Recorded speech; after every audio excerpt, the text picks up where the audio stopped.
देशभरात महिलांवरील वाढत्या अत्याचाराच्या घटनांमुळे महिलांच्या सुरक्षेचा मुद्दा पुन्हा एकदा ऐरणीवर आला आहे। या पार्श्वभूमीवर राष्ट्रमाता जिजाऊ ब्रिगेडने केंद्र सरकारकडे देशभरात महाराष्ट्राच्या शक्ती ॲक्ट धर्तीवर कठोर कायदा लागू करण्याची मागणी केली आहे।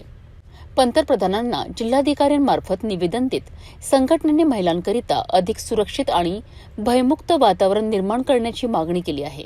देशभरात महिलांवरील अत्याचार, छेडछाड आणि बालकांवरील गुन्ह्याच्या वाढत्या घटनांमुळे समाजात चिंता व्यक्त केली जात आहे। या पार्श्वभूमीवर राष्ट्रमाता जिजाऊ ब्रिगेडने कठोर कायद्याची मागणी पुढे आणली आहे। संघटनेच्या वतीने पंतप्रधानांना जिल्हाधिकाऱ्यांमार्फत निवेदन देण्यात आले। महाराष्ट्रात लागू करण्यात आलेल्या शक्ती ॲक्ट याप्रमाणे संपूर्ण देशात कठोर कायदा लागू करावा अशी मागणी करण्यात आली आहे। महिलांवरील अत्याचार प्रकरणात फाशी किंवा जन्मठेपेसारखी कठोर शिक्षा देण्याची तरतूद कायद्यात असावी असे निवेदनात नमूद करण्यात आले आहे।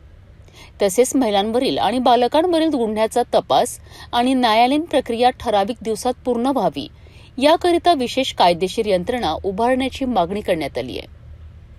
प्रत्येक जिल्ह्यात महिलांवरील गुन्ह्यांकरिता विशेष तपास पथक स्थापन करण्यात यावे, जेणेकरून गुन्ह्यांचा तपास जलद आणि प्रभावीपणे होऊ शकेल, अशीही मागणी संघटनेने केली आहे। सोशल मीडियावर महिलांविरोधात होणाऱ्या अश्लील टिप्पणी, विनोद आणि ऑनलाईन छेडछाडीवर कठोर कारवाई करण्याची मागणी देखील निवेदनातून करण्यात आली आहे। च्या वतीने पंतप्रधानाला निवेदन सादर करण्यात आलेलो होतो। आमचा एकच विषय असा आहे की आता तुम्ही बघता आहे अनेक ठिकाणी नराधम ज्या स्त्री शक्तीला काळीमा फासणाऱ्या घटना आपल्या महाराष्ट्रामध्ये होत आहे। या घटनेचा निषेध व्यक्त करण्याला आम्ही तिथे आलेलो आहोत। कारण म्हणजे आम्हाला निषेध हा शब्दही उच्चारावा वाटत नाही, कारण माता भगिनी ज्या आईच्या उदरातून आपण जन्म घेतो, ज्या असंख्य त्यांना जे नाते असते त्या प्रत्येक पुरुषाला लागू आहे।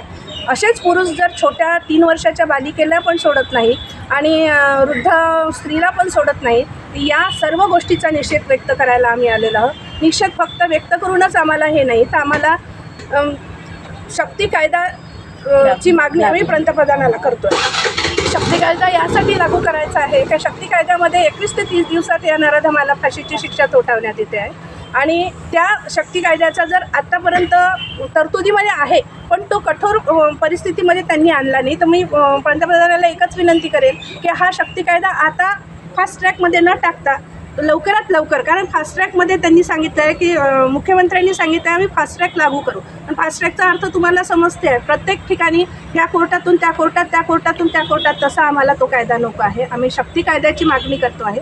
शक्ती कायद्याच्या अंतर्गत ज्या पीडित महिला आहेत त्यांना 30 ते 20 दिवसात न्याय मिळतं आणि ह्या न्याय मिळण्यासाठी आम्ही जिजाऊ ब्रिगेड इथे आलो आहे। आणि मला एक अजून सांगायचं आहे की आता हा जर शिवाजी महाराजांचा जर देश असेल, महाराष्ट्र शिवाजी महाराजांचा असेल, तर चौरंग करून ज्यावेळेस महाराज त्या याला नराधमाला शिक्षा देत होते, तुम्ही आत्ता छत्रपतींचा तुम्ही जर चित्रपट पाहत असाल, त्याच्याही मध्ये आत्ता तुम्ही पाहताय, सगळ्या महाराष्ट्रावर चालू आहे। तर मला एक अजून पंतप्रधानांना म्हणायचं आहे की तुमच्याकडून होत नसेल तर आमच्याकडे कायदा द्या, आम्ही चौरंगाकडून त्या व्यक्तीला हे करतो, अशी ही कठोर शिक्षा हे पाहिजे। त्यानंतरही डिजिटल म्हणजे तुमच्या ज्या डिजिटल याच्यामध्ये सोशल मीडियावर ज्या काही बातम्या आहेत त्या माय बहिणीच्या शिव्या देऊन तुम्ही साध्या साध्या गोष्टी माय बहिणीच्या शिव्या देऊन स्त्रीच्या म्हणजे माय आणि बहीण हे 2 टाकाऊ वस्तू असल्यासारख्या तुम्ही शिव्या देता, तर याही गोष्टीला कुठेतरी आळा बसला पाहिजे। यासाठी कठोर कारवाई त्याच्यामध्ये करायला गेली पाहिजे।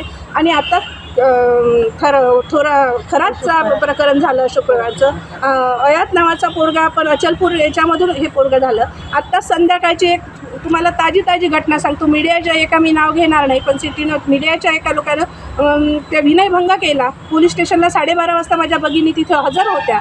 त्यामध्ये हे काय प्रकार घडून राहिलेला म्हणजे आपल्या अमरावतीसुद्धा घडते, महाराष्ट्रभर घडते आहे। तर या स्त्री सगळ्या जे लेक्चरर, डॉक्टर सगळ्या लोक आहे आणि काही आम्ही स्लम एरियातल्या पण आणणार होतो, पण एकाच नाही, सुशिक्षितपासून तर खालच्या वर्गापर्यंत हा सगळ्या गोष्टी घडते आहे। तर याला कुठेतरी न्याय मिळावा यासाठी शक्ती कायद्यांची मागणी आम्ही पंतप्रधानाकडे केली आहे। जे आम्ही आवर्जून सांगतो, जिजाऊ ब्रिगेडच्या नाही तर याचं मोठं आंदोलन आम्ही छेडू। हा कायदा त्वरित लागू झाला नाही तर याच्यासाठी आम्ही मोठं आंदोलन छेडणार आहोत।